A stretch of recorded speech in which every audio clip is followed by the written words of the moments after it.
అంటే నేను సోదరుడు సాయికృష్ణ నన్ను సమర్పణ ప్రోగ్రామ్కి అని చెప్పి వైజాగ్కి మాట్లాడడానికి రాగలుగుతారా సార్ అని అడిగినప్పుడు నేను వస్తానని చెప్పాను. అప్పుడు తను చెప్పాడు రాజం సమితిలో కూడా మీరు మాట్లాడగలుగుతారని. తప్పకుండా అని చెప్పాను. ఎందుకంటే మరోలా కాదు, ఇక్కడ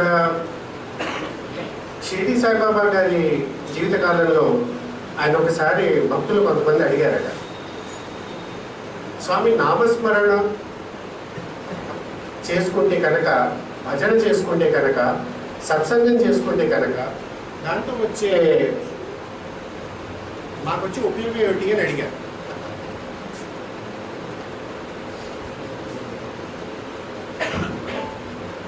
దాంతో మాకు వచ్చే ఉపయోగం ఏమిటి అని అడిగారు.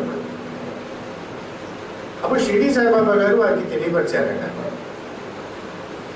నా నామస్మరణ ఎక్కడైతే చేసుకుంటారో, నా సత్సంగాలు ఎక్కడైతే చెప్పుకుంటారో అక్కడ నేను స్వయంగా ప్రతిష్ఠిస్తానని చెప్పి స్పష్టంగా చెప్పారు. నారదుడు కూడా విష్ణువు అదే చెప్పారట ఒకసారి, ఎత్ర గాయతి నామం నమః తత్ర నామ ప్రతిష్ఠ అన్నారట. అంటే నేను నా పేరును నా గాను ఎక్కడ మీరు పాడుకుంటారో అక్కడ నేను ప్రతిష్ఠిస్తాను నారదా అని చెప్పి విష్ణుమూర్తికి చెప్పారట. అంటే ఇక్కడ ఎవరో భగవంతుడి గురించి చెప్పే అంత ఘటికుడు వచ్చాడు, మీరందరూ వినాలి అని చెప్పే భావం కాదు. ఇక్కడ భగవన్ నామస్మరణ చేస్తున్న వాళ్ళు వింటున్న వాళ్ళు అందరికీ ఒకటే ఫలం. అంటే మనం అందరూ పుణ్యాత్ములు అయిపోతాం అన్నమాట. కాబట్టి ఎక్స్పీరియన్సెస్ షేర్ చేసుకోవడానికి రండి అని అన్నప్పుడు ఆ అవకాశం నాకు పుణ్యం తగ్గించుకోవడానికి ఇంకో మార్గం కింద చూసుకున్నానే కానీ నాకేదో అనుభవాలు అయ్యాయి, మీ అందరికీ నేను ఏదో చెప్పేస్తాను ఉద్ధరించేస్తాననే భావంతో మాత్రం ఎప్పుడూ రాలేదు.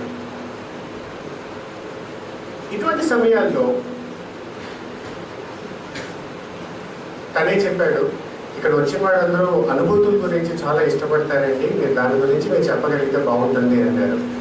సరే అని చెప్పి ఏదో నా నిమిత్త మాత్రంగా కొంచెం ఏదో నాకు కొన్ని అనుభూతులు ఉన్నాయి, అవి మనందరితో ఇక్కడ నేను షేర్ చేసుకుంటాను. షేర్ చేసుకుని దాంట్లో నేను చెప్తున్నప్పుడు నాకు ఎంత ఆనందం కలుగుతుందో వింటుంటే నీకు కూడా అంత ఆనందం కలుగుతుందని స్వామిని ప్రార్థిస్తున్నాను.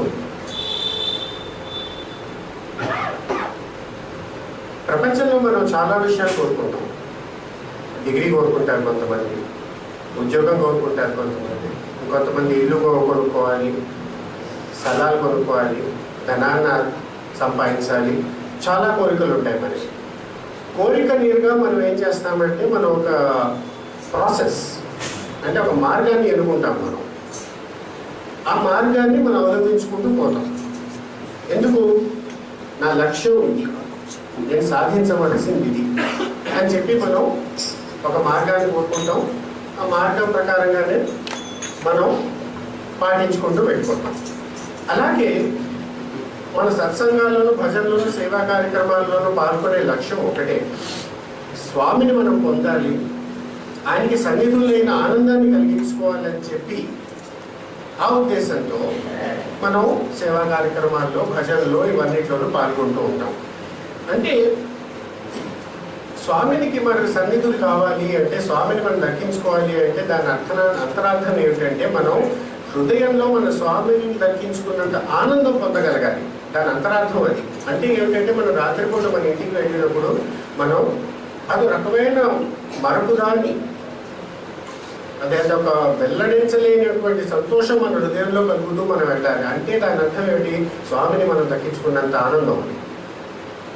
అంటే ఎందుకు చేసాము? అది స్వార్థపరంగా మనం చేసిన కార్యక్రమం కాదది. పరులకు ఉపయోగపడే కార్యక్రమం ఏదో చేసి మనం ఆనందాన్ని పొంది వెళ్ళాం కాబట్టి ఆ ఆనందమే సత్యసాయిబాబా స్వరూపం.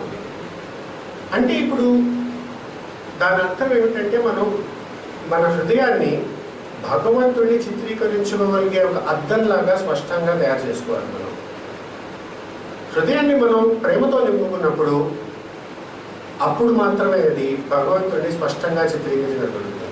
ఆ ప్రతిబింబం, భగవంతుడి ప్రతిబింబం మన హృదయంలోకి రాగలుగుతుంది. ఒకనొక సమయంలో స్వామివారు ఒక చిన్న కథ చెప్పారు.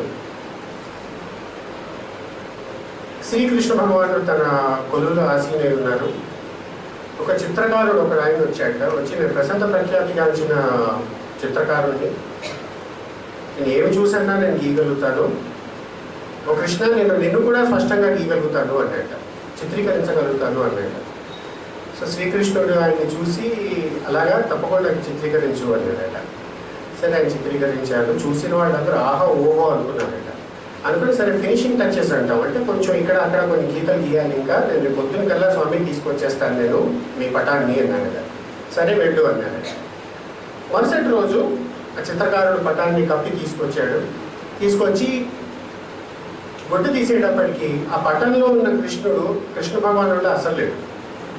అందరూ ఆశ్చర్యపోయారు. అరే నిన్న తిన్నాం అందరూ చూసామే, ఇంత స్పష్టంగా గీసాడు, ఇవాళ ఇలా మారిపోయింది, అసలు మా కృష్ణుడిలాగే లేడే వీడు అని చెప్తే ఆయన కూడా ఆశ్చర్యపోయాడు చిత్రకారుడు.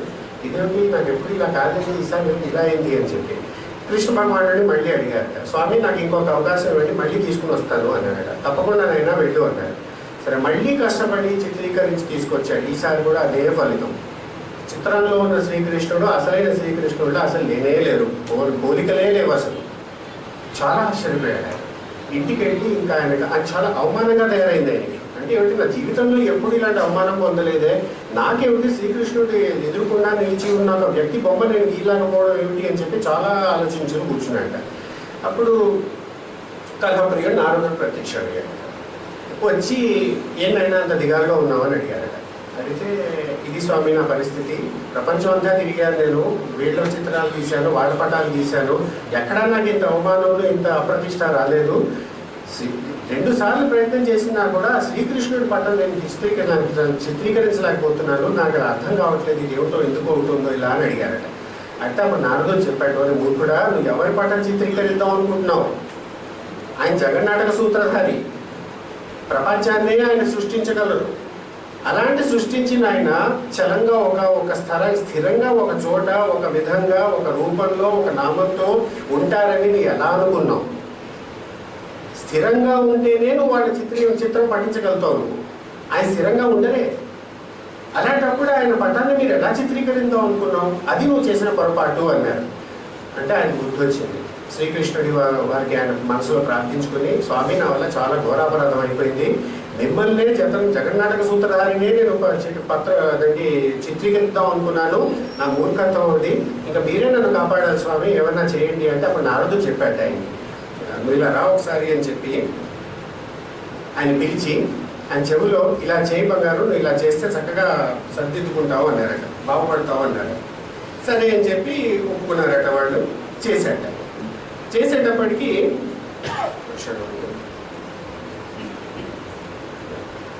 చేసేటప్పటికి మరుసటి రోజు చాలా కాన్ఫిడెంట్గా, అంటే ఆత్మవిశ్వాసంతో ఆ పటాన్ని తీసుకెళ్ళి వెళ్ళారట. వెళ్ళి శ్రీకృష్ణ భగవానుడు నవ్వుకుంటూ చిరుమందహాసంతో అడిగారట, ఏదైనా నా పటం గీసావా అన్నారు. అంటే తప్పకుండా గీశాను స్వామి, ఈసారి ఇక్కడ ఏముందో అది ఖచ్చితంగా మీలాగే ఉంటుంది అన్నారట. అంటే ఏం చూపి అన్నారు. చూశారు. చూస్తే అక్కడ ఏముంది? అద్దం. ఇప్పుడు శ్రీకృష్ణ భగవానుడు ఎలా మారినా అద్దం దాన్ని పట్టేస్తుంది. అంటే అప్పుడు శ్రీకృష్ణ భగవానుడు అప్పుడు స్వామి చెప్పారు ఈ కథ. అప్పుడు చెప్పారు, మీ మన హృదయం కూడా అలా అద్దంలాగా స్పష్టంగా ఉంటే కనుక భగవత్ స్వరూపాన్ని, భగవన్నామాన్ని ఆయన ఏ విధంగా మార్చినా కూడా మనం చిత్రీకరించి you can capture in our hearts. అంటే మన హృదయంలో ఆయన దక్కించుకోగలుగుతాము. అంటే మన హృదయంలో అంత స్పష్టమైన ప్రేమ ఉంటే మాత్రమే మనం స్వామిని దక్కించుకోగలుగుతాం, ఆ ఆనందాన్ని పొందగలుగుతాం అన్నమాట. ఇప్పుడు ఈ ప్రేమను దక్కించుకోవాలంటే ఏం చేయాలి? ఈ విషయాల్లో మనం ఏంటంటే మనం కొన్ని మార్గాలుగా చూసుకుంటూ పోతూ ఉంటే నేను కొన్ని విషయాలు నా అనుభవంతో కొన్ని క్రోడీకరించుకున్నాను. దాన్ని ఒక్కొక్కటి మీకు వివరించి చెప్తాను. దాంతో కలిగిన అనుభూతులు కూడా మీకు వెల్లడించుకుంటాను. మొట్టమొదట ప్రస్తుత కాలంలో మనకి చేయవలసింది, స్వామి కలియుగంలో చేయవలసింది 2 మార్గాలు చెప్పారు. ఏంటది? నామస్మరణ ఒకటి, సంఘసేవ ఒకటి. అంటే దిల్ మే రామ్ హాత్ మే కామ్. దిల్ మే రామ్ హాత్ మే కామ్, అది మొట్టమొదటి మనం గమనించవలసింది. దిల్ మే రామ్ అంటే మనసులో శ్రీరామచంద్రుడిని మనం స్థిరపరచుకోవాలి. శ్రీరామచంద్రుడు అంటే ఇక్కడ దాని అర్థం ఏంటంటే ప్రేమని మనం స్థిరపరచుకోవాలన్నమాట. ప్రేమ అన్నది అదొక number 1 syllabus topic of Swami syllabus అంటాం మనం. ఎందుకంటే ఇప్పుడు బృందావనంలో మేము ఒకసారి ఉన్నప్పుడు చాలా వింతైనటువంటి అనుభవం ఒకటి అయింది మాకు. అప్పటి వరకు మేమేమనుకునేవాళ్ళం అంటే సత్యసాయి యూనివర్సిటీలో చదువుకున్న వాళ్ళందరూ సాయి స్టూడెంట్స్, సాయి విద్యార్థులు అని చెప్పి మేము అనుకునేవాళ్ళం. మొట్టమొదటిసారి అనుభవం అయింది. అప్పుడు మాకు అర్థమైంది ఏంటంటే పర్సన్ హూ స్టడింగ్, అంటే యూనివర్సిటీలో విద్యార్థి సాయి స్టూడెంట్ అవ్వాల్సిన అవసరం లేదు. స్వామి లెక్కలో సత్యసాయి విద్యార్థి ఇంకెవరో. త్రై బృందావనంలో మేము అందరం అలాగా త్రై బృందావన్ సెషన్స్ అని ఉండేవి అక్కడ. అంటే స్వామివారు అలా జూలాలో త్రై బృందావన్లో ఆయన నివాసంలో కూర్చుని ఉండగా ఆయన చుట్టూ స్టూడెంట్స్ కూర్చునేవాళ్ళం. పెద్దవాళ్ళు ఎవరో వచ్చి కొన్ని ప్రసంగం ఇచ్చేవారు, ఒకసారి స్వామివారి స్వయంగా ప్రసంగం ఇచ్చేవారు. లేకపోతే జస్ట్ అలా కూర్చుని ఏదో మాట్లాడి దీంట్లో స్వల్ప మితంగా ఏదో మాట్లాడి ప్రసాదం పంచిపెట్టి పంపించేసేవారు. ఇలాంటి సమయంలో ఒక చాలా భక్తురాలు బెంగాల్ నుంచి వచ్చింది. ఆవిడ చాలా పెద్ద ఆవిడ, అంటే ప్రభుత్వ ఉద్యోగి, చాలా పెద్ద పదవిలో ఆవిడ రిటైర్ అయ్యారు. ఆవిడ ఆనందంగా వచ్చి, స్వామి మీకు మంచి వార్త చెప్పాలి స్వామి అన్నారు. ఏంటి బంగారు అన్నారు స్వామి. అంటే మీ దయ వల్ల మా అబ్బాయి మంచి ఉద్యోగం సంపాదించాడు, రేపు అమెరికాకి వీసా కూడా వచ్చింది, వెళ్ళిపోతున్నాడు స్వామి అని చెప్తే, స్వామి సరే సంతోషం బంగారు అన్నారు. అప్పుడు ఆవిడ ఏమన్నారంటే, స్వామి ఆయన తను మీ విద్యార్థి అన్నారు. అంటే సరే సంతోషం బంగారు అన్నారు. స్వామి రియాక్ట్ అవ్వదా. ఆవిడ స్వామి వినపడలేదేమో మళ్ళీ చెప్పింది, స్వామి తను మీ విద్యార్థియే అండి. అంటే అప్పుడు స్వామి ఆవిడకే ఒక్కసారి చూసి, తను నా విద్యార్థి కాదు అన్నాడు. తను అందరూ షాక్ అయ్యారు. వార్డెన్ గారు ఉన్నారు, ఆయన షాక్ అయ్యారు. ఈ దేవుడు స్వామి 3 సంవత్సరాలు ఇక్కడే చదివారు కదా, మన దగ్గరే చదివారు, మీరు కూడా ఆయనతో మాట్లాడారు, మీరు విద్యార్థి కాదంటారు ఏమిటి అని చెప్పి అందరూ చూస్తున్నారు. కానీ ఇటువంటి సమయాల్లోనే మన మూర్ఖత్వం ప్రవర్తించకూడదు అనమాట. స్వామి ఇలాంటి స్టేట్మెంట్స్ అంటే these are called obvious statements అనమాట. అంటే అది కరెక్ట్ కాదని మనకి తెలుసు, అయినా సరే స్వామి గారు అలా మాట్లాడారంటే దాని అంతరార్థం ఏదో ఉంటుంది, ఖచ్చితంగా ఉంటుంది. మరి ఆ స్వామి తెలియదులే అని మనం అలా అనుకోకూడదు. ఇప్పుడు ఇక్కడ కూడా అందరూ పిన్ డ్రాప్ సైలెన్స్ అనమాట, ఎవ్వరూ మాట్లాడలేదు, వింటున్నారు అందరూ. ఇదేమిటి ఇలా విద్యార్థిగానే ఉన్నాడు కదా, 3 సంవత్సరాలు అందరం చూసాం, ఇలా అన్నారు స్వామి అంటే. అప్పుడు స్వామి చెప్పారు, రిజిస్టర్ని ఇచ్చారు, పిలిచి ఫలాని వాడు నీ యూనివర్సిటీ విద్యార్థి అంటే నువ్వేం చెప్తావు దానికి అన్నారు. అంటే స్వామి తను కొన్ని అటెండెన్స్ కరెక్ట్గా ఉండాలి ఇంకా అన్నారు స్వామి. స్వామి యూనివర్సిటీ సిలబస్ ఒకటి ఉంటుంది, ఆ సిలబస్ ప్రకారంగా తను చదువుకుని అటెండెన్స్ కరెక్ట్గా సంపాదించి ఆ సిలబస్లో తన పరీక్షలు కనుక ఉత్తీర్ణుడైతే అప్పుడు యూనివర్సిటీ ఒక పట్టం ఇస్తుంది, సో అండ్ సో మా విద్యార్థి అని చెప్పి అప్పుడు పట్టం ఇస్తుంది అన్నారు. అంటే అప్పుడు స్వామి అంటే అటెండెన్స్ ఉండాలా, అవును స్వామి అన్నారు.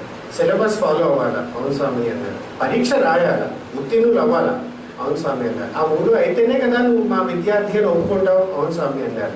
నాకు కూడా అలాగ అటెండెన్స్ ఉంటుంది, సిలబస్ ఉంటుంది, దాన్ని పెట్టిన పరీక్షల్లో నువ్వు ఉత్తీర్ణులు అవ్వాలి, ఆ 3 అయితేనే వీడు నా విద్యార్థి అని నేను చెప్పుకుంటాను అన్నారు. అంటే ఏమిటి, యూనివర్సిటీలో ఉంటేనే మన సత్యసాయి విద్యార్థి అని చెప్పుకోవడానికి లేదు, మనం ఎక్కడున్నా సత్యసాయి విద్యార్థిగా బతకచ్చు మనం. అంటే ఆ 3 ఒకటి అటెండెన్స్ ఉండాలి. అటెండెన్స్ అంటే ఏమిటి, రోజు భజన కార్యక్రమంలో, నగర సంకీర్తనలో, సేవల్లో చేసి ఇంటికి వెళ్ళి మళ్ళీ వీడిని తిట్టి వాడిని తిట్టి వీడితో పోట్లాడి ఈ మోసం చేసి ఆ మోసం చేసి అంటే కుదరదు అక్కడ, ఆ దొంగ అటెండెన్స్ అది కుదరదు. సిలబస్, ఇప్పుడు ఆ సిలబస్ గురించి నేను మాట్లాడతాను. స్వామి కూడా ఒక సిలబస్ ఉంది, ఆ సిలబస్ మనం పాటించాలి, చదువుకోవాలి, ధ్యానం చేయాలి. మనం పరీక్షకి రిజల్ట్ ఒకటే. ఇదివరకు ఒకసారి స్వామిని అడిగాం, స్వామి ఈ టాక్ అయిన తర్వాత మా వార్డెన్లో ఇంకొంతమంది పిల్లలు స్వామితో లోపల ఉన్నారు, వాళ్ళు అడిగారు, స్వామి మరి పరీక్ష ఉత్తీర్ణులు అయ్యాము అని చెప్పి మీరు ఎలా తెలుస్తుంది మాకు అంటే, స్వామి చెప్పారు, నేను చెప్తాను కదా బంగారు, మీరు నా విద్యార్థి అని నేనే చెప్పుకుంటాను అన్నారు. కానీ దానికంటే ముందర స్వామి చాలా మహత్తరమైన ఒకటి చెప్పారు. ఏమిటి, మీకే తెలుస్తుంది మీరు పరీక్షలు ఉత్తీర్ణులైతే ఎలాగా, హృదయానందం, మీకు ఇక్కడ ఆనందం కలుగుతుంది, నేను మంచి పని చేశానే అని చెప్పి మీకు ఆనందం కలుగుతుంది, అది ఎవరో ఇచ్చింది కాదు, మీ హృదయంలో అదే పుట్టుకొస్తుంది. ఆ ఆనందం మీకు అనుభవం అయిందంటే మీరు పరీక్షలో ఉత్తీర్ణులయ్యారని మీకే తెలుస్తుంది అన్నారు స్వామి. అంటే సరే ఇప్పుడు సిలబస్ ఏమిటి అన్నారు. సిలబస్ గురించి ఏంటంటే, ఇప్పుడు మొట్టమొదటి చెప్పాను ఆల్రెడీ, దిల్ మే హరామ్ హాత్ మే కామ్, మొట్టమొదటి సిలబస్ అది. అంటే మన హృదయపూర్వకంగా మనం ప్రేమను నింపుకోవాలి. ఆ ప్రేమతత్వం ఇస్ నథింగ్ బట్ రాముడి తత్వం అనమాట. రాముడి తత్వం అంటే సాయిరాముడి తత్వం అనమాట. ఆయన హృదయంలో మనం ఎల్లప్పుడూ నింపుకున్నామంటే తప్పు చేసే అవకాశం ఉండదు. ఎందుకంటే మనం ఎప్పుడు అది ఆయన మనకి విట్నెస్, ఎటర్నల్ విట్నెస్ అంటాం ఇంగ్లీష్లో, అది ఎటర్నల్ విట్నెస్గా ఆయన ఉంటారు అక్కడ. స్వామి మనల్ని కన్నేసి ఉంచారు అంటే మనం తప్ప ఎలా చేస్తాం, కష్టం. స్వామి మనం చూడట్లేదులే, పర్వాలేదులే, మనం ఒక దొంగతనం చేయొచ్చు, లేకపోతే మనం ఒక దోపిడీ చేయొచ్చు, లేకపోతే మోసం చేయొచ్చు, మనం కఠినంగా మాట్లాడి వీడిని హింసించవచ్చు, అలాంటి ఆలోచనలు స్వామి మనం చూడట్లేదే అని చెప్పి మనం భ్రమించినప్పుడే వస్తాయి అలాంటి ఆలోచనలు, లేకపోతే ప్రాబ్లం. సరే ఇప్పుడు హృదయంలో ప్రేమను నింపుకోవడం మొట్టమొదటి విశేషం. ఒకసారి 1989లో మేము కొడైకెనాల్ వెళ్తున్నాం. కొడైకెనాల్ వెళ్తున్న మా 32 మంది విద్యార్థులకి స్వామి ప్రత్యేకంగా ఒక కొత్త బస్సు ఒకటి ఏర్పాటు చేసి అది లేటెస్ట్ బస్, మార్కెట్లో అదే లేటెస్ట్ బస్ అనమాట. చాలా ఎక్సైటెడ్గా ఉన్నాం అందరం. స్వామి కూడా ఆ బస్సు బెంగళూరుకి వచ్చిన వెంటనే మా 32 మందిని పిలిచారు. అరే మీ కొడైకెనాల్కి వెళ్ళే బస్సులో ఇది నేను తెప్పించాను చూడండి అని చెప్పి చూసారు. అందరం లోపలికి వెళ్ళి చూసాం, సీట్లు ఉన్నాయి, అన్నీ ఉన్నాయి, బాగానే ఉన్నాయి అని చెప్పి అప్పుడు మేమేమన్నామంటే స్వామి చూశారు, ఒక్కొక్క చోట వెళ్ళి కూర్చున్నారు టెస్టింగ్ అనమాట. అంటే మేము ఆల్రెడీ సీట్లు బుక్ చేసేసుకుంటున్నాం, నేను ఇక్కడ కూర్చుంటాను, నేను అక్కడ కూర్చుంటాను అని చెప్పి స్వామి చూస్తున్నారు. చూసి ఆయన ఏమన్నారంటే, అవును అందరూ కూర్చున్నారు, మరి నేను వస్తే నా ప్లేస్ ఎక్కడ ఉంది అన్నారు. నేను ఎక్కడ కూర్చోవాలి అని అంటే కొంచెం అంటే నాకు అంటే ఆ భక్తిలో ఒకసారి తెలివితేటలు అధికంగా పెరిగిపోతూ ఉంటాయి మనకి. అంటే టువర్డ్స్ రాంగ్ డైరెక్షన్, రైట్ డైరెక్షన్లో కాదు. అంటే ఏదో కొంచెం డైలాగ్ కొట్టేద్దాం భారీగా భక్తిపూర్వంగా అని చెప్పి స్వామి బస్ అంతా మీదే కదా అన్నాడు, మీరు ఎక్కడైనా కూర్చోవచ్చు అన్నారు. ఒక్కసారి ఆయన ముఖం అలా మాడిపోయి నా కేసు చూసి అదో రకమైన పెయిన్ లాగా కనబడింది. తమాషా ఏంటంటే అదో రకమైన పెయిన్ లాగా కనబడింది. నేను ఆశ్చర్యపోయాను, ఇది ఇలాంటి రియాక్షన్ వస్తుంది స్వామి దగ్గర. నేను స్వామి చెప్పారు, జీవితం లేని ఈ బస్సు నాకు ఇస్తే నేను దాంతో ఏం చేసుకుంటాను రా అన్నారు. జీవం ఉన్న మీరు నాకు కావాలి, అది జటిలం, దాంట్లో జీవితం లేదు, దాంతో నేనేం చేసుకుంటాను, జీవం ఉన్న మీ 32 మంది నాకు కావాలి అన్నారు. మేమందరం మీ వాళ్ళని స్వామి, మీరు మాతో రండి అని అంటే మీ ఒక్కొక్క హృదయంలో ఒక్కొక్క స్వామి, మీరు 32 + 32 స్వాములు మొత్తం 64 మంది బస్సులో వెళ్తాం ఇప్పుడు అన్నారు స్వామి. అదే నాకు ఒక సీట్ ఇస్తే నేను ఒక్కడే కూర్చుంటాను అన్నారు. అంటే అంత ఇంపార్టెన్స్ ఇస్తారు స్వామి, అంత ప్రాముఖ్యత ఇస్తారనమాట. హృదయంలో ప్రేమ నింపుకునే దానికి అంత ప్రాముఖ్యత ఇస్తారు స్వామి. సో కాబట్టి ఆ హృదయంలో ప్రేమ ఉన్నదన్నది అంత మహత్తరమైన ప్రాముఖ్యత స్వామి సిలబస్లో మొట్టమొదటి, అందుకని అది పెడతాం అనమాట. ఆ ప్రేమ లేనిదే మనం ఏం చేసినా వ్యర్థం, అది ఏం చేసినా అది వ్యర్థం. ఇంకొకసారి హాస్టల్లో చాలాసార్లు టచ్ అవుతూ ఉంటుంది, హాస్టల్లో ఉన్న వాళ్ళందరికీ తెలుసు. ఉన్నటువంటి స్వామి మాకు ఒక పాఠం నేర్పించడానికి మాట్లాడడం మానేస్తారు.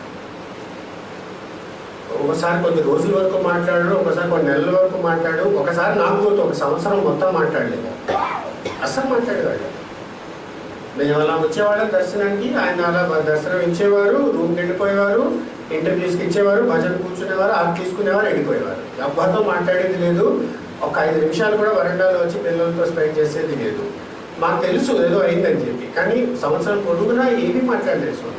సో ఇంతవరకు అది సర్చ్ అవుతూ ఉండేవాళ్ళ. అయినప్పుడు స్టూడెంట్స్, విద్యార్థులు, హాస్టల్లో ఉన్న వాళ్ళు ఏంటంటే ఈ అవకాశాలని మేము అంతరార్థంలో పరిశోధన చేయడానికి వాడుకునేవాళ్ళం. మేము ఎందుకు మాట్లాడట్లేదు స్వామి, మా వల్ల ఏం తప్పు అయి ఉంటుంది, ఈ 4 రోజుల్లో మనం ఏం చేసాము, స్వామి ఏం ఎక్స్పెక్ట్ చేశారు, మనం అలా దానికి విరుద్ధంగా ఏమన్నా ప్రవర్తించామా, అలా ఇంట్రోస్పెక్షన్ బాగా అయ్యేదన్నమాట. అంటే అంతర్పరిశోధన అనమాట, బాగా చేసేవాళ్ళం.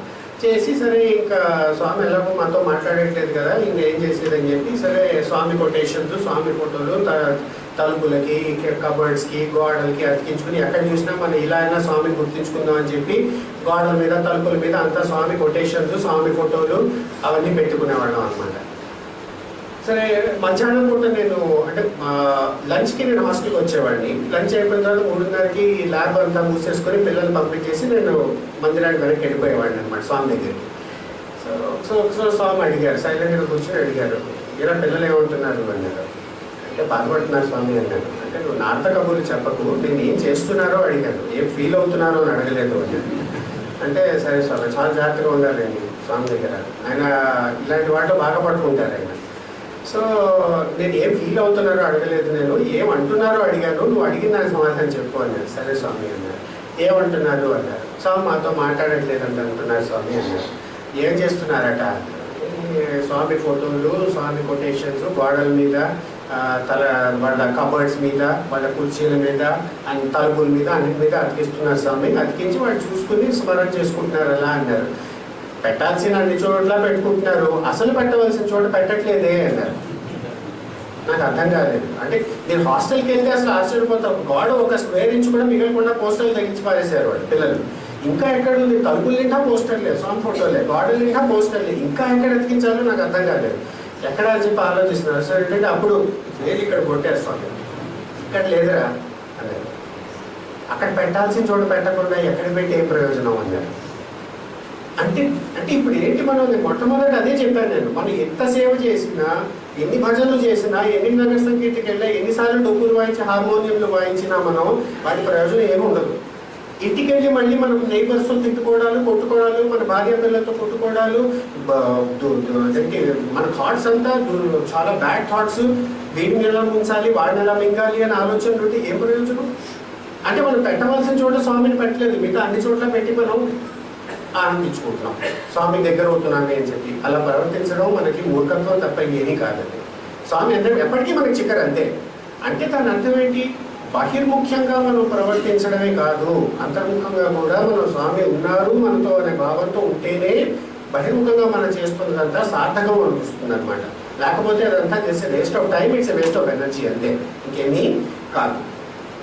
ప్రేమ యొక్క తత్వం మన మనిషిలో ఎంత ముఖ్యమైన పాత్ర వహిస్తుందో అన్నదానికి శామ్యూల్ సైంట్విస్ అని చెప్పి అంటూ ఉంటారు. చాలా పెద్ద భక్తుడు, మీరు చాలామంది వినే ఉంటారు ఆయన గురించి. ఆయన సైకియాట్రిస్టు, అమెరికా నుంచి వచ్చారు. స్వామికి చాలా దగ్గరైన భక్తుడు ఆయన. ఆయన ఆలోచన తీరే వేరు అసలు అంత దూర ప్రదేశం నుంచి వచ్చి కూడా అసలు స్వామిని చాలా బాగా అర్థం చేసుకుని ఆయన స్వామి యొక్క టీచింగ్స్ని ఫాలో చేయగలిగేంత మహానుభావుడు ఆయన. స్వామి కూడా వాళ్ళ ఫ్యామిలీని ఆయన్ని బాగా బ్లెస్ చేసేవారు వచ్చినప్పుడల్లా. తను ఒక పుస్తకం రాశాడు. పుస్తకం రాసి అమెరికాలో తనకి పేరు ఏం పెట్టాలో తనకి అర్థం కావట్లేదు. ఆ పుస్తకానికి మ్యాన్ ఈజ్ గాడ్ అని పెట్టాడు. ఎందుకంటే స్వామి యొక్క తత్వం అంతా అద్వైత తత్వమే. అంటే భగవంతుడికి మీకు ప్రత్యేకత ఏం లేదు, నేను భగవంతుడు నాకు తెలుసు మీకు తెలీదు అంటారు. సింపుల్గా చెప్పాలంటే చాలాసార్లు హూ ఆర్ యూ అని అడుగుతారు స్వామి. పిల్లలు చాలాసార్లు అడుగుతారు హూ ఆర్ యూ అని అడుగుతారు. అడిగితే అప్పుడు వాళ్ళు నేను స్టూడెంట్స్ అంటే యు ఆర్ గాడ్ అనేవారు. చాలా స్పష్టంగా చెప్పేవారు యు ఆర్ గాడ్ అనేవారు. అంటే మీరు కూడా భగవంతుడే. నేను భగవంతుడని నాకు తెలుసు, మీరు భగవంతుడని మీకు తెలీదు. మీరు మాయలో కప్పబడి ఉన్నారు కాబట్టి మీరు భగవంతుడని మీకు తెలీదు అనేవారు. అంటే అంత అల్టిమేట్ అద్వైత తత్వం స్వామివారి బోధనలన్నీ అక్కడే ఆ లైన్లోనే ఉంటాయి, అద్వైత తత్వం. కాబట్టి శామ్యూల్ సైంటిస్ట్ గారు ఆ పుస్తకం రాసి ఏం చేశారంటే ఆ పుస్తకానికి మ్యాన్ ఈజ్ గాడ్ అని పేరు పెట్టారు. Man is God. కానీ బాగా ఆలోచించారు. శామ్యూల్ సైంటిస్ట్ పాశ్చాత్య దేశాల నుంచి వచ్చినాడు. పాశ్చాత్య దేశంలో విశిష్ట అద్వైతం ఉంటుంది, కానీ మ్యాన్ ఈజ్ గాడ్ అంటే వాళ్ళని అక్కడ శిల మీద పెట్టేసి కొట్టేస్తారు. మీరు ఒకసారి ఆలోచించండి. పాశ్చాత్య దేశంలో వాళ్ళ ఫిలాసఫీ విశిష్ట, అంటే మన భారతదేశంలో విశిష్ట అద్వైతంతో పునీకరించి ఉంటుంది వాళ్ళకి. అంటే man is separate, God is separate. Man అనేవాడు మోక్షాన్ని పొంది భగవంతుడు ఏకమవ్వగలుగుతాడు, అంతేగాని మ్యాన్ ఈజ్ నాట్ గాడ్. మనిషి భగవంతుడు కాలేడు, అదనమాట. సో కాబట్టి ఆ ఫిలాసఫీలో అలాంటప్పుడు మీరు మ్యాన్ ఇస్ గాడ్ అనే పుస్తకం రాసి అక్కడ మీరు ఇచ్చారంటే మిమ్మల్ని జైల్లో పెట్టే ఛాన్సెస్ ఉన్నాయి. బాగా వాళ్ళు యాక్సెప్ట్ చేయరు. ఇదేమిటంటే ఇలా ఎలా అంటారు మీరు అని చెప్పి వాళ్ళు దబాయిస్తారు. ఎవడో పిచ్చాడనుకుని చూస్తారు. కాబట్టి ఆయన బాగా ఆలోచించడం, బాగా ఆలోచించాడు ఏం పెట్టాలి అని చెప్పి పేరు ఫైనల్ ఆయన ఏం చెప్పారంటే స్వామిగా వదిలేద్దాం, ఆయన స్ఫూర్తితోనే కదా నేను పుస్తకం రాసింది కాబట్టి ఆయనకే వదిలేస్తాను, ఆయన ఏ టైటిల్ చెప్తే అదే మనం పెట్టుకుందామని చెప్పి బయలుదేరెట్టారు. ఆయన పుట్టపర్తికి వచ్చారు. పుట్టపర్తికి వచ్చినప్పుడు ఏమైందంటే సరే ఆయన పుస్తకం స్వామికి చూపించారు. చూపించి స్వామి మీ స్ఫూర్తితో నేను ఈ పుస్తకం రాశాను, స్వామివారు కనుక నన్ను దాన్ని పర్మిషన్ ఇచ్చినట్లయితే నేను ప్రచురిస్తాను స్వామి. నా ఆలోచనలు, నా ఎక్స్పీరియన్స్ 10 మంది భక్తులతో పంచుకొని ఆనందాన్ని పంచుదాం అనుకుంటున్నాను అన్నారు. సరే చాలా బాగుంది బంగారు అని చెప్పి పుస్తకం తీసుకున్నారు. స్వామి ఆటోగ్రాఫ్ ఇవ్వండి అన్నారు. అంటే మనం తరచూ స్వామివారి భౌతిక దేహంలో ఉన్నప్పుడు చేస్తూ ఉండేవాళ్ళం. మన పుస్తకాల్ని, మన ఫోటోగ్రాఫ్స్ని మన స్వామి సైన్ చేయండి అంటే ఆయన పెన్ తీసుకుని విత్ లవ్ శ్రీ సత్య సాయి, అలాగే విత్ లవ్ సాయిబాబా అని చెప్పి ఏదో రాసి మనకి వెనక్కి ఇచ్చేవారు ఆశీర్వదించి. సో ఆయన తరచుగా ఫోటోగ్రాఫ్స్ని ఆటోగ్రాఫ్స్ పెట్టి టైటిల్ ఏంటంటే with love and blessings or with love, కిందేమో శ్రీ సత్య సాయి రాసేసి ఇచ్చేవారు. సో అంటే పాతకాలం ఫోటోలు మీరు ఏమైనా ఉంటే స్వామిలో ఆటోగ్రాఫ్ చేసిన కొన్ని ఫోటోలు పుస్తకాలు ఏమైనా కనబడితే కనుక మీరు చూడొచ్చు. దాంట్లో విత్ లవ్ అని రాసి శ్రీ సత్యసాయి కింద రాసేసేవారు అనమాట. సరే పెన్ తీసుకున్నారు, శాండిస్ గారు ఇచ్చిన పుస్తకం తీసుకున్నారు. తీసుకుని అలా చూసి పైకి కిందికి చూసి ఇలా చిరునవ్వు నవ్వి ఆటోగ్రాఫ్ చేసి వెనక్కి ఇచ్చారు. ఆ పుస్తకం చూసిన వెంటనే శాండ్విచ్ గారికి ఒక్క సెకండ్లో ఆ లీల అర్థమైంది. స్వామి ఆటోగ్రాఫ్ ఏంటి? With love Shri Sathya Sai. Swami Sandweiss గారి పుస్తకం టైటిల్ ఏంటి? Man is God. So Swami రాసేటప్పుడు ఏం రాశారంటే విత్ లవ్ అన్నది శ్రీ విత్ లవ్ అన్నది టైటిల్ పైన రాశారు, శ్రీ సత్యసాయి అనేది టైటిల్ కింద రాశారు. సో ద ఎంటైర్ టైటిల్ ఇప్పుడు ఎలా ఉంది? With love man is God Shri Sathya Sai. ఆ టైటిల్ మారిపోయింది, దాని రూపురేఖ మారిపోయింది. ఒక్క వర్డ్ యాడ్ చేశారంటే అంటే ఏమిటి? Human being is not God. Human being అనేవాడు అంటే మనిషి అనేవాడు భగవంతు స్థాయికి ఎప్పుడు ఎదుగుతాడంటే ప్రేమ మనలో వచ్చినప్పుడే ఆ స్థాయికి ఎదుగుతాం. అప్పటి వరకు మనం విశిష్టాద్వైతంలోనే ముందు ఉంటాం. అంటే with love man is God, with love man is God అంటే అంత ప్రాముఖ్యత ఉందన్నమాట. అందుకని మనం బాబా గారి సిలబస్లో మొట్టమొదటి వాక్యంగా మనం ఏంటి లవ్ అన్నది మన హృదయంలో నింపుకోవాలి, అంటే భగవతత్వాన్ని మన హృదయంలో నింపుకోవాలి అన్నమాట. స్వామి కూడా చాలాసార్లు చాలా ఏమంటే హాస్యాస్పదమైన పొడుపు కథలు చెప్తూ ఉంటారు తన డిస్కోర్స్లో చాలాసార్లు. అంటే మన హాస్యాస్పదాన్ని ఇప్పుడు అనుకుంటాం, కానీ దాంట్లో చాలా మహత్తరమైన విశేషం ఒకటి ఉంటుంది ఖచ్చితంగా. ఒక్కొక్క కథ చెప్పేది అంటే ద్రౌపది వస్త్రాభరణప్పుడు పాపం ఎవరు ద్రౌపదిని కాపాడడానికి రావట్లేదని చెప్పి కృష్ణుడు వేడుకుంది, మాత కృష్ణుడు వేడుకుంది. అంటే ఓ హృదయవాసి, ఓ మధుర నివాసి, ఓ బృందావన నివాసి, ఓ గజేంద్ర మోక్షధారి అని చెప్పి పాటలు పాడుతుంటే కృష్ణుడు ఎంతకీ రావట్లేదు. రాకపోతే సరే ఇంకా బాగా ఆయాసం వచ్చేసి హృదయ నివాసి నన్ను కాపాడు అంటే టక్కున వచ్చాడు కృష్ణుడు. అప్పుడు అదంతా ఇన్సిడెంట్ అంతా అయిపోయిన తర్వాత ద్రౌపది కోపంగా ఒకసారి కృష్ణుడు అడిగింది, అన్నా నేను అన్నిసార్లు పిచ్చాను కదా నిన్ను, ఒకసారి కూడా ఎందుకు రాలేదు నువ్వు అని అడిగింది. అంత చివరి వరకు ఎందుకు ఆగాల్సి వచ్చింది అంటే నేను బయలుదేరానమ్మా నువ్వు పిలిచినప్పుడల్లా, కానీ నువ్వు మధురా నివాసి అంటే మధురాకి వెళ్ళి రావాల్సి వచ్చింది, బృందావన సంచారి అంటే బృందావనంకి వెళ్ళి రావాల్సి వచ్చింది, గజేంద్ర మోక్షధారి అంటే గజేంద్రుడు సృష్టించి వాడి మోక్షం ఇచ్చి రావాల్సి వచ్చింది, నువ్వు హృదయ నివాసి అంటే నేను అక్కడే ఉన్నాను కదా వెంటనే వచ్చాను అన్నమాట. భగవంతుడు నిజంగా అంత దూరం వెళ్ళి రావాలని ఏం పని లేదని, ఎక్కడికి వెళ్ళినా సర్వాంతర్యామి అని అన్ని చోట్ల ఉంటారు. అంటే దాని తాత్పర్యం ఏమిటి? భగవంతుడు ఎక్కడో మనకి దూరంగా ఉన్నాడు అని మనం అనుకోకూడదు. ఎప్పుడు చూసినా మనం భగవంతుడు మన హృదయంలోనే ఉన్నారు, ఆ భావంతో మనం ఎప్పుడూ ప్రదర్శిస్తూ ఉండాలన్నమాట. సో ఆ పొడుపు కథ స్వామి చెప్పిన తాత్పర్యం, ఆ చిన్న కథ స్వామి చెప్పిన తాత్పర్యం అది. కాబట్టి మొట్టమొదటి ఇంపార్టెంట్ సిలబస్ పార్ట్ హృదయంలో ప్రేమ నింపుకోవడం, దిల్ మే రామ్. నెక్స్ట్ ఏంటంటే మనం హార్ట్ మే కామ్ అంటే చేతిలో పని. సత్యసాయి ఆర్గనైజేషన్స్కి ఎక్కడికి వెళ్ళినా మనం ప్రసిద్ధిగాంచింది మన వాక్ స్పష్టతతో కాదు, మన వాక్ ప్రసిద్ధితో కాదు, మన భజన కార్యక్రమంతో కాదు, మన సేవా కార్యక్రమాలతోనే మన జనాలను ఆకట్టుకోగలుగుతున్నాం. అంటే ఇప్పుడు సత్యసాయి ఆర్గనైజేషన్ చేసే సేవ నేను చాలా విన్నాను. హుడ్ అనే సైక్లోన్ వచ్చింది కొద్ది రోజుల కిందట, కొన్ని సంవత్సరాల కిందట, కొన్ని సంవత్సరాల కిందట 2014 సుమారుగా 2 years అవుతుంది. ఇప్పుడు ఎంబీపీ కాలనీలో ముఖ్యంగా మన మందిరం వెళ్ళినప్పుడు అక్కడ కొన్ని క్యారియర్స్ కనపడ్డాయి నాకు. అంటే ఏమిటి అక్కడ ఇక్కడ మన శ్రీకాకుళంలో కూడా క్యారియర్స్ కొంతమంది కుటుంబాలను ఆదుకోవడానికి రోజుకి క్యారియర్లో భోజనం కట్టి పంపిస్తున్నారట. నాకు ఎంత ఆశ్చర్యం వేసిందంటే హుడ్ అనే సైక్లోన్లో చెట్లు రాళ్ళు రంపలు అన్నీ కూలిపోయి ఇల్లు కూలిపోయి అన్నీ అయినా కూడా ఆ సమయంలో కూడా క్యారియర్స్ మానకుండా పంపించగలిగారట సత్యసాయి బాబా. ఏ సంస్థ చేయగలిగింది? అంతకంటే ఎక్కువ ఇవాళ నేను వస్తున్నప్పుడు Rajiv Gandhi Institute of Medical Sciences రిమ్స్లో వెళ్ళాను నేను. అక్కడికి వెళ్తే వాళ్ళు ఏంటంటే ప్రభుత్వం వాళ్ళు చాలా మంది ఆర్గనైజేషన్స్ని అడిగారట, ఏమంటే మీరు మాకు పేషెంట్స్ వస్తారు కదా, పేషెంట్స్ అటెండెంట్స్కి మీరు భోజనాలు పెట్టగలుగుతారా? నార్మల్గా 10 రూపాయలు మీరు తీసుకోవచ్చండి, మిగతాది ఆ 10 రూపాయలు ఇచ్చి మీరు భోజనం పెట్టగలుగుతారని ఎవరు ముందర రాలేకపోయారట. సస్టైన్ బేసిస్ అంటే రోజు తిన్నము 365 days చేయాలంటే మా వల్ల కాదండి అన్నారట. సత్యసాయి ఆర్గనైజేషన్ ముందరకు వచ్చి ఆ 10 రూపాయలు కూడా అవుతూ మాకు ఫ్రీగా పెడతాం అన్నారట. ఇప్పుడు 3 సంవత్సరాలే సత్యసాయి ఆర్గనైజేషన్ చేయగలిగిన సేవ డెప్త్ అండ్ ఇంటెన్సిటీ ఏ ఆర్గనైజేషన్ కూడా చేయలేదు.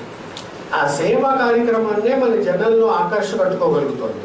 దానివల్లే మనం స్వామి, అయ్యో వీడు స్వామి విద్యార్థి, వీడు స్వామి స్టూడెంట్, వీడు స్వామి భక్తులు అని పేరు ప్రతిష్టలు పొందగలుగుతున్నాం. అంటే అక్కడ కూడా స్వామి చెప్పిందే మనం చేసి మనం పేరు సంపాదించుకోగలుగుతున్నాం. కాబట్టి సేవా కార్యక్రమం ఉన్నది it is the backbone of our organisation. అంటే మన వెన్నుముక్క లాంటిది. ఆ సేవా కార్యక్రమాలు తీసేస్తే 1-2 రోజులు భజన చేయకపోయినా ఏమీ కాదు. సేవా కార్యక్రమం ఆపితే మాత్రం సత్యసాయి ఆర్గనైజేషన్ వెన్నుముక్క తీసేసినట్టే, మనం నిలబడలేము. కాబట్టి సత్యసాయి ఆర్గనైజేషన్లో మన సేవకు ప్రాధాన్యత ఏంటంటే ఎల్లప్పుడూ మనం మన చుట్టుపక్కల సంస్థానానికి ఏం కావాలి, సమాజానికి ఏం అవసరం, ఆ అవసరాన్ని మనం పసిగట్టి దాన్ని బట్టి మన సేవా కార్యక్రమాలు ఉద్భవిస్తూ ఉండాలి. మనం ఎప్పుడో 10 సంవత్సరాల కిందట ఈ సేవ చేసాము, ఇప్పుడు అది అవసరమా, అది ఒకసారి చూసుకోవాలి మనం. అంటే ఇది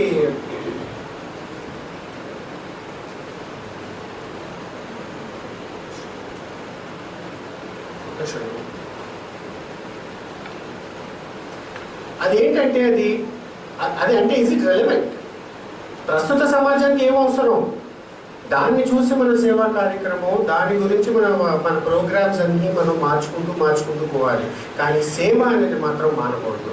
అది second important part of a syllabus. సేవ అనేది మనస్ఫూర్తిగా చేయడం ఎప్పుడు పాసిబిలిటీ అవుతుంది, ప్రేమ అనేది నింపుకున్న తర్వాతే అవుతుంది. ఆ ప్రేమ అనేది మనం నింపుకోలేకపోతే సేవా కార్యక్రమం ఇస్ జస్ట్, స్వామి చెప్తూ ఉంటారు, social service should not be social service. Slow, SLOW, నెమ్మదిగా తీరిగ్గా మనకి తీరికున్నప్పుడు, మనకి టైం ఉన్నప్పుడు. ఫర్ ఎగ్జాంపుల్ హుడ్హుడ్ సైక్లోన్ వచ్చి 2014లో ఆ బాధితులకి ఇప్పుడు మేము భోజనం పెడతామంటే ఎవడు ఒప్పుకుంటాడు? సోషల్ సర్వీస్ అవ్వకూడదు అంటారు. Social service should not be social service. Social service should also not be show, SHOW service. అంటే ఆర్భాటాలతో చేయకూడదు. మనం ఆర్భాటాలతో చేసేవన్నీ ఆర్భాటాలతోనే పోతాయి. మన మనసులో మనకి నిలబడదు, జనాల మనసులో కూడా అది నిలబడదు. కాబట్టి అది సేవ అన్నది స్వామి ప్రస్తుత కాలంలో అది చాలా చాలా ప్రాముఖ్యత ఇచ్చారు. ఆ సేవకు ఒక ఫలితం కూడా మనకి దక్కాలంటే మొట్టమొదటి సిలబస్ మనం ఫాలో అవ్వాలి, ప్రేమ నింపుకోవాలి. అది నింపుకున్న తర్వాత సేవలోకి దిగాలన్నమాట. అంటే మన పనిలో మనం విలీనం అయిపోయామంటే కనుక, మన గురించి మనం మర్చిపోయి సేవలో మనం కనుక నిలిచిపోయామంటే, మన పని మనం చేసుకున్నట్టయితే మన మంచి బాగులన్నీ స్వామి చూసుకుంటారు. అది చాలా అనుభవాలు ఉన్నాయి కదా. ఒకటి ఇక్కడ వైజాగ్లోనే అయింది. వైజాగ్లో నేను PhD చేస్తున్నాను అప్పుడు 1992లో. అప్పుడు MVP కాలనీకి సత్య విద్యార్థి కదండి, మీరు ఏమైనా ప్రసంగిస్తారా అన్నారు. తప్పకుండా అండి అని చెప్పి నేను ప్రసంగించడానికి వెళ్ళాను. అప్పట్లో 1992లో బస్సులు అవన్నీ ఇంత ట్రాఫిక్ అది ఉండేది కాదట. కొంచెం 8 అంటే మీలో చాలామంది అప్పుడు ఉండే ఉంటారు. ఆ 1992 కాలంలో 8 దాటిందంటే ఆటోలు బస్సులు ఏవి రోడ్డు మీద ఉండేవి కాబట్టి ఖాళీ. టైం చూసుకోలేదు నేను. సత్సంగం అయిపోయింది. దాని తర్వాత చెప్పాను కదా, చాలామంది భక్తులు వాళ్ళ అనుభవాలు చెప్పడం, మేము మాట్లాడుకోవడం, సత్సంగం Part 2, Part 3, Part 4 అవుతూనే ఉంది. అలా 9 అయిపోయింది. 9 అయిపోయేటప్పటికి నాకు సడన్గా అప్పుడు నేను యూనివర్సిటీ దగ్గర ఉన్న గెస్ట్ హౌస్ దగ్గర నా వసతి అనమాట, ఆంధ్ర యూనివర్సిటీ దగ్గర. అక్కడ రిసర్చ్ సర్వే కింద వచ్చాను నేను అక్కడ లైబ్రరీకి. సో MVP కాలేజ్ నుంచి బయటకు వచ్చాను. రోడ్డు మీద అవ్వలేదు, ఆటో రాదు, బస్సు రాదు, ఏమీ లేదు. సరే 9 అయిపోయింది, 9:30 అయిపోయింది. కార్లోనూ 1-2 స్కూటర్లు వెళ్తున్నాయి కానీ ఒక్క పబ్లిక్ ట్రాన్స్పోర్ట్ ఒక్కటి రాలేదు. సరే కూర్చుంటే సరే పక్క నుంచి స్కూటర్ అయ్యి సడన్గా బ్రేక్ కొట్టి ఆయన వెనక్కి వచ్చాడు. హెల్మెట్ అది ఉంది మొత్తం.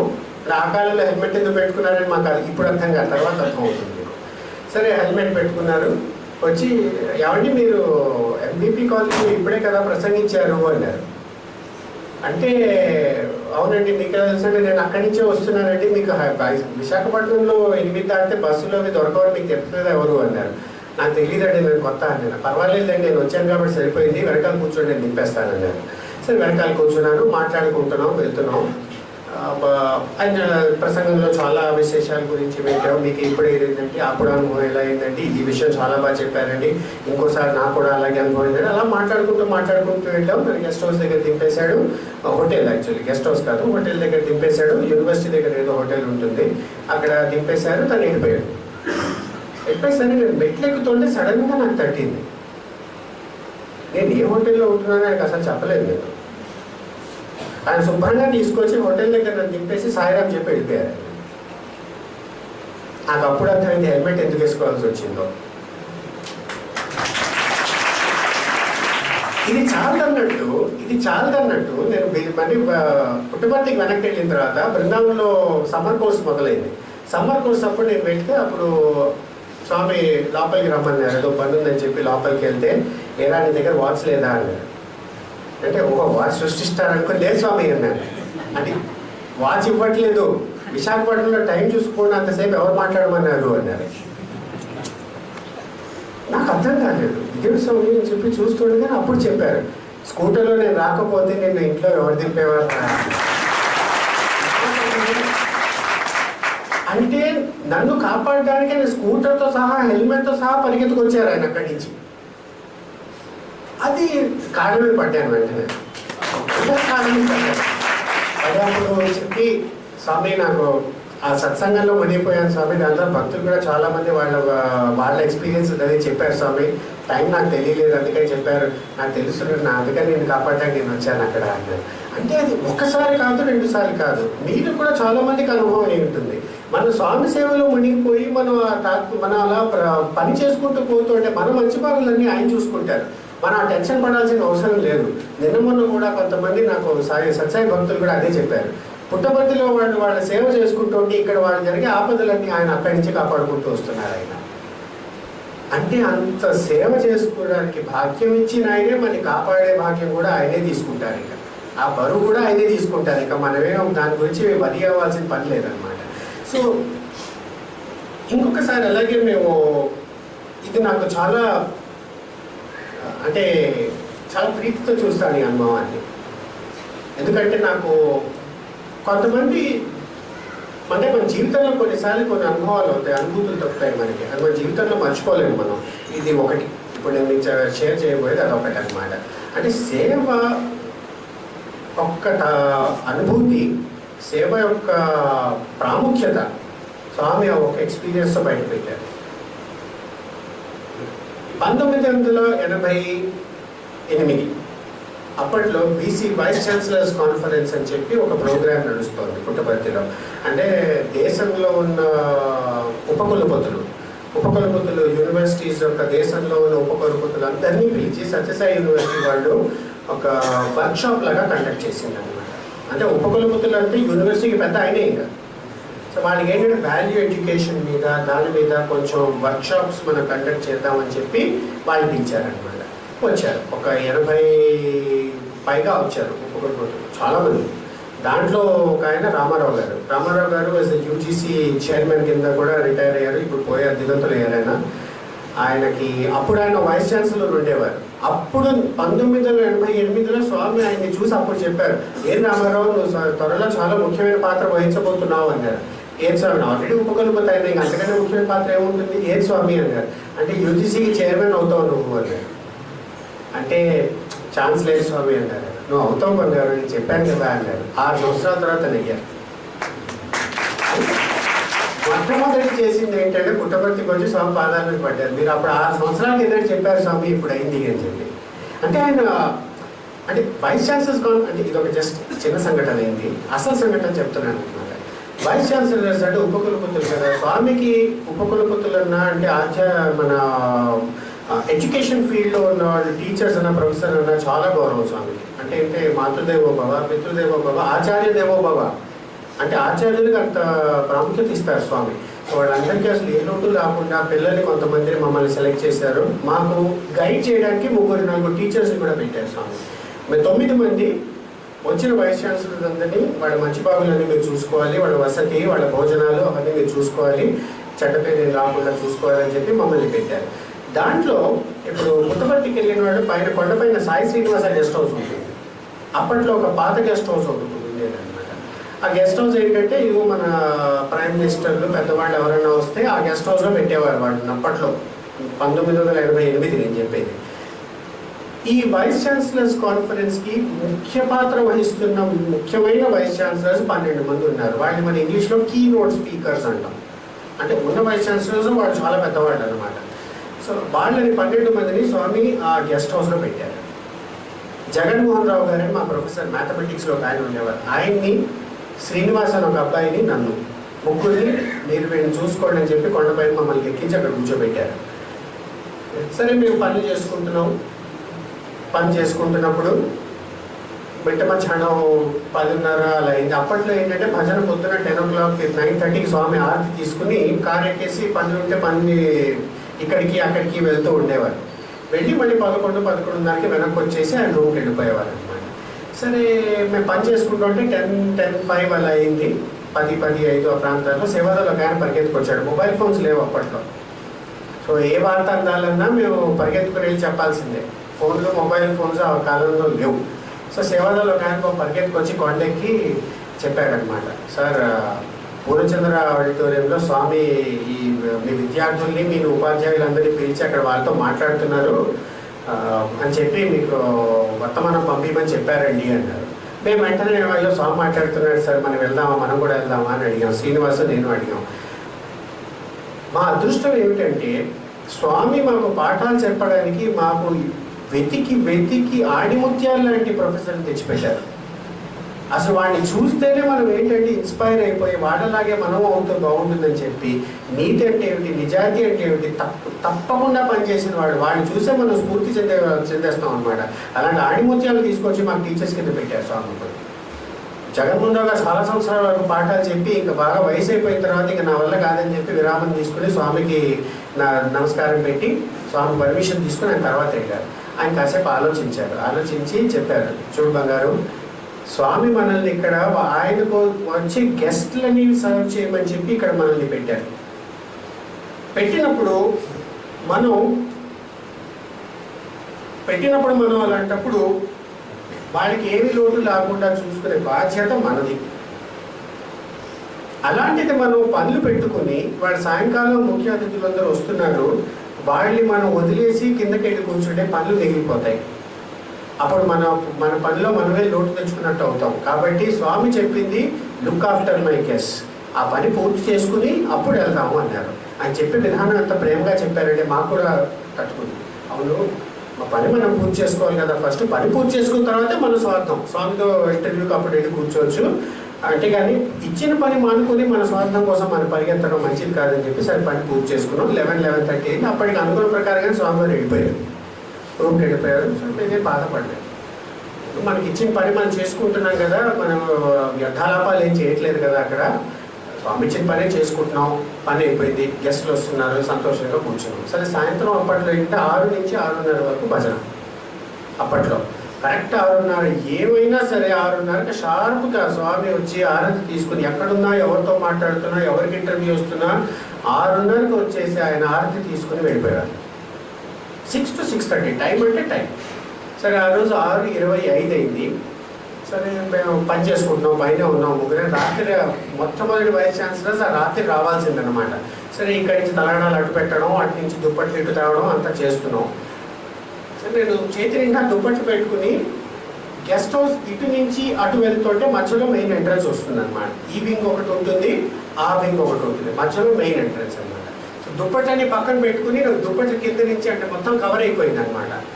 అది ఇలా పట్టుకుని నేను ఇలా కింద చూసుకుంటూ పరిగెడుతున్నాను. ఎట్టించాడు వెళ్తుంటే తలుపు దాటుతుండగా 2 చక్కటి పద్మపాదాలు అలా లోపలికి వచ్చి ఆరెంజ్ రోబుతో కనబడింది నాకు. అంటే నాకు ముందర వస్తుంది అది. ఒక్కసారి బ్రేక్ కొట్టాను. బ్రేక్ కొడితే అప్పుడు ఏమిటి రాడు చేస్తే స్వామి కూడా అలా చూస్తున్నాడు, తలగడాల కింద ఎవరా వీడు అంటే. నేనేమో ఇటు నుంచి చూస్తాను, స్వామి చూసి వెంటనే పడేసి దండం పెట్టాను. ఓ నువ్వా అన్నారు. 6:25 సాయంత్రం, ఇంకో 5 నిమిషాల్లో వచ్చారండి. వచ్చి కూర్చున్నారు. ఏది ఒకడే ఉన్నావు, మిగతా వాళ్ళు ఎదిగారు అంటే స్వామి మిగతా ఇద్దరు అటువైపు ఉన్నారంటే పిల్లలు స్వామి వచ్చారని చెప్పు అన్నారు. పిలిచాను, వచ్చారు. మామూలు అప్పట్లో ఫోల్డింగ్ చైర్స్ ఉండేవి, చూసారు లేదు, ఇనుము కుర్చీలు అలాంటి ఫోల్డ్ చేసుకోవచ్చు అనమాట. ఆ మామూలు కుర్చీ వాళ్ళు కాకుండా అందరూ కూర్చున్నారు. ఆయన కూర్చుని 6:30 అయిపోయింది, 6:40 అయిపోయింది. ఆయన ఇంకా ఆరతి కావట్లేదు, భజనలు అవుతూనే ఉన్నాయి. అక్కడ ఆరతి తీసుకోవట్లేదు, ఇక్కడ ఉన్నారు, మాతో ఉన్నారు ఇక్కడ. సరే 6:40 10-15 నిమిషాలు కూర్చొని మమ్మల్ని చాలా ఆనందంలో ముంచేశారు ఆయన. మేము ముగ్గురమే ఉన్నాం అక్కడ, స్వామి ఇంకెవరూ లేరు. చక్కగా తల్లి తీరా పాదసేవ చేసుకున్నాం, మమ్మల్ని ఆశీర్వదించారు. ఆ గెస్ట్లు ఎప్పుడు వస్తున్నారని అడిగారు. బాగా చూసుకోండి మన గారు, వీళ్ళందరూ చాలా ముఖ్యమైన అతిథులు, ఏ లోటు లాకూడదు అని చెప్పి అప్పుడు 6:30కి వెళ్తున్నట్టుగా వెళ్ళి తలుపు దగ్గర ఆగారు. ఇంతకీ నేను ఈ సమయంలో భజన మానుకుని ఎందుకు వచ్చానో తెలుసా బంగారు అన్నాడు. భజన మానుకుని ఎందుకు వచ్చానో అది గమనించాను నేను. ఎందుకు వచ్చానో తెలుసా బంగారు అన్నాడు. మేము ఆలోచించలేదు, స్వామి వచ్చారు, మాకు ఆ మహాభాగ్యం ఇచ్చారు, ఇంకా ఎందుకు వచ్చారు, ఎలా వచ్చారు, ఎందుకు అడగడం, ఇంకా సరే మేము మాట్లాడలేదు, అలా చూస్తాడే చెప్పారు. ఉదయం పూట నేను పూర్చంద్ర ఆడిటోరియంలో ఇంటర్వ్యూ ఇస్తున్నప్పుడు అందరూ వచ్చారు, మీ ముగ్గురు కనబడలేదు అక్కడ.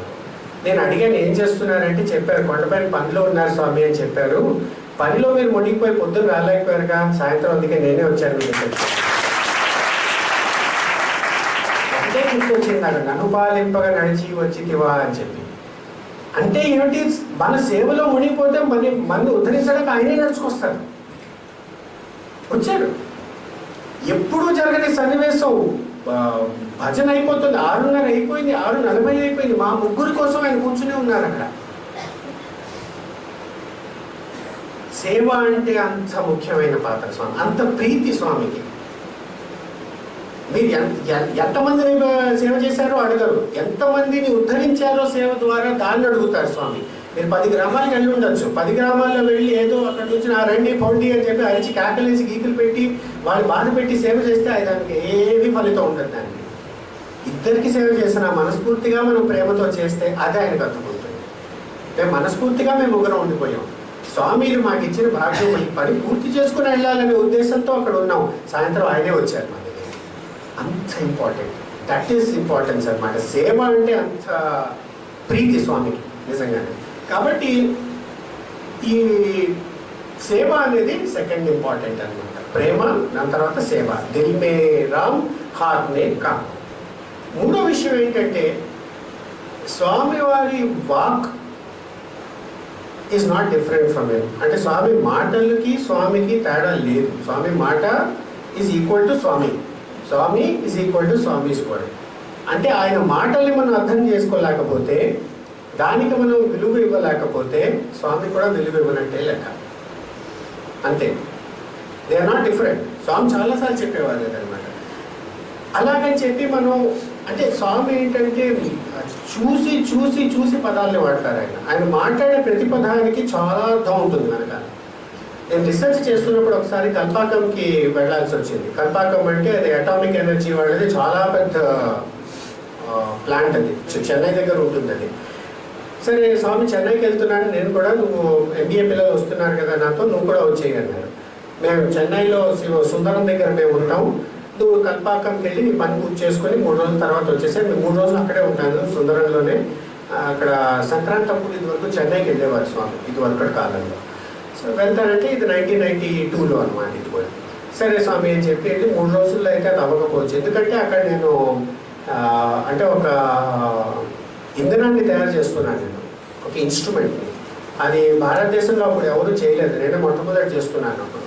అంటే దాన్ని టెస్ట్ చేసి అది పనిచేస్తుందో లేదా చూసుకుని దాని తర్వాతే రావాలి. అంటే చాలా సూక్ష్మంగా ఆలోచించి చేయాల్సిన పని అది. 3 రోజుల్లో కంగారుగా చేస్తే కుదరదు. స్వామి ఏమో 3 రోజుల్లో వచ్చేసి నాతోనే మళ్ళీ వెనక్కి తీసుకెళ్ళిపోతాను అన్నారు. నాకు టెన్షన్ పట్టుకుంది, 3 రోజులు అవుతుందో లేదో. అది కూడా గవర్నమెంట్ వాళ్ళు, అటామిక్ ఎనర్జీ వాళ్ళు 3 రోజులు అవ్వాలంటే వాళ్ళు మన మాట వింటారా? సరే నాకు ఏం చేయాలో తెలియకపోతే వెళ్తే సరే వెళ్తూనే అక్కడ పొద్దున్న పూట చేరుకున్నాం. మేము భోజనం చేసి వెంటనే బయలుదేరి వెళ్ళిపోమన్నారు స్వామి. సరే కల్పాకంకి వెళ్ళిపోయాను నేను. అదొక 80 కిలోమీటర్ల దూరంలో ఉంటుంది కల్పాకం చెన్నైకి. వెళ్ళాను. వెళ్తే అక్కడ వెళ్తే మొట్టమొదటి మిరకల్ అక్కడ అయింది. ఏమిటి, వాళ్ళు ఆల్రెడీ ఫ్యాబ్రికేట్ చేసి పెట్టేశారు. వాళ్ళు టెస్టింగ్ ఒకటే మిగిలింది. టెస్టింగ్ చేయడానికి పొద్దున్న రాత్రి నేను అక్కడ వెళ్ళిపోయాను. స్వామి భక్తులు అక్కడ కూడా ఉండేవారు. సరే అడిగాను, ఇలా స్వామి ఉన్నారంటే స్వామితోనే వెనక్కి వెళ్ళాలి, స్వామి ఆజ్ఞాపించారు నన్ను, మీరు ఏమనుకోకపోతే రాత్రి పగలు నేను కూర్చోడానికి సిద్ధంగా ఉన్నాను, మీరు కొంచెం సహకరిస్తే కనుక 3 రోజుల్లో పని పూర్తి చేసుకోవచ్చు అన్నారు. స్వామి చెప్తే మేము తప్పకుండా కూర్చుంటామని చెప్పి, స్వామికి సేవ చేసుకున్నట్టే అనుకుంటాం మేమని చెప్పి కూర్చున్నారు వాళ్ళు కూడా. 3 రోజుల్లో టెస్టింగ్ అయిపోయింది. ఇంకా ఆ సాయంకాలం స్వామి అంటే ఆ నెక్స్ట్ మార్నింగ్ స్వామి వెళ్ళిపోతారు. మధ్యాహ్నం పూట 3ంటికి నేను కల్పాకం నుంచి బయలుదేరి రావాలన్నమాట. సరే వాళ్ళు ఒక వ్యాన్ ఒకటి ఏర్పాటు చేశారు. వ్యాన్ వెళ్తుంది కల్పాకం నుంచి. మీరు ఆ వ్యాన్లో మీ 180 kg ఆ ఇన్స్ట్రుమెంట్ దాని అంతా నీట్గా ప్యాక్ చేసి వాళ్ళు ఒక చక్క క్రేట్లో పెట్టి వ్యాన్లో ఎక్కించి డ్రైవర్ నుంచి పంపించారు. ఆ డ్రైవర్ స్పీడ్ తోలాడు వాడు ఎందుకు అంత కంగారులో ఉన్నాడో నాకు తెలుసు. నేను స్వామి దగ్గరికి ఇక్కడ కాదు కదా, ఏకంగా పైన చేరుకుంటాను అనుకున్నాను. నేను అంత ర్యాష్గా నడిపాడు అనమాట వాడు. అసలు నేను సీటు మీద కూర్చోలేకపోతున్నాను, ఎగిరిపోతున్నాను. వాడేమో ఇటువంటి ర్యాష్గా తిప్పి మొత్తానికి తీసుకెళ్ళి ఎక్కడో చెన్నైలో ఎక్కడో పడేశాడు. తీసుకెళ్ళి దిగండి అన్నాడు తమిళ్లో. అంటే నేను అలా చూశాను అడిగేసి చేసి ఇంగ్లీష్లో చెప్పాను. నేను ఇక్కడ కాదు, నేను సుందరంగా వెళ్ళాను, నేను ఇక్కడ కాదు, నేను ఇంకెక్కడో దిగాలి అన్నాను. అంటే నాకెవరేం చెప్పలేదు, ఇక్కడ దిగిపోండి అన్న. 180 కేజీల కార్టన్తో నేను ఎక్కడ దిగుతాను అక్కడి నుంచి నేను సుందరంగా వెళ్ళాలంటే ఎలా వెళ్ళాలో కూడా తెలియదు నాకు. అప్పుడు అన్న స్వామి మొత్తం పూర్తి చేయించావు, చివరిని ఇదే పరీక్ష అయ్యా అనుకున్నాను నేను. అంటే అప్పుడు కాసేపు తిట్టుకున్నాడు, తమిళ్లో ఏదో తిట్టుకున్నాడు నన్ను స్పష్టంగా. నాకు ఎలాగో అర్థం కాదు కాబట్టి ఇబ్బంది లేదు. సో అది కాసేపు ఆగాను. ఆగి నేను చూస్తాను.